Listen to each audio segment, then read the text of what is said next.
Well, it's been a cracker of a day here at Queensland Moto Park, where I've had the opportunity to ride the current #1 plated MX2 class winner, Clout's Yamaha 250 4-stroke from this year. What a bike it is. Definitely a lot of horsepower, let me tell you. For someone who normally doesn't really enjoy riding lights bikes too much, this thing was an absolute ball of fun, let me tell you.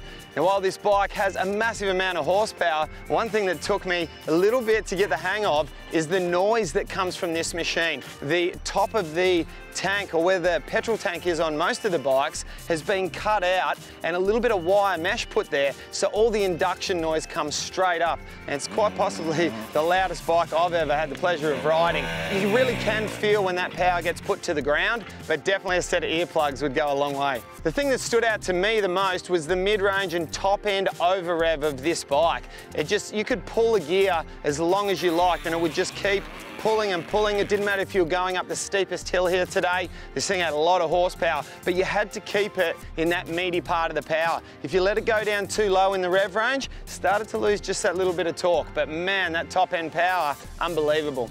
The suspension on Clout's bike, very nice. Now, I can't be too critical and judge a bike that's been set up on something that, you know, a rider that's 70, 72 kilo when I'm 85 kilo. So what I have to do is I have to go on the action of the suspension and how it works on the smaller bumps. For me, for sure, it blew through the stroke a little bit on some of the bigger hits, and particularly takeoff ramps slamming into the face. I noticed a really big difference there.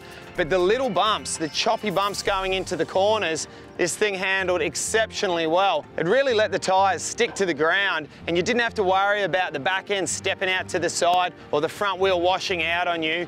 A lot of traction here, and obviously gained by the fact that the plushness in the first part of that suspension, really good. Now overall, Clout's championship-winning Circo Yamaha for 2014. What a bike. He needed to create a bike that was a monster horsepower-wise because it's up against a 250cc two-strokes. You couldn't just go and build yourself a torquey bottom-end, nice smooth bike, because brute horsepower is what's needed against those bikes, particularly with the longer straight. So I can certainly see the direction that they've gone, and I agree with what they've done for sure.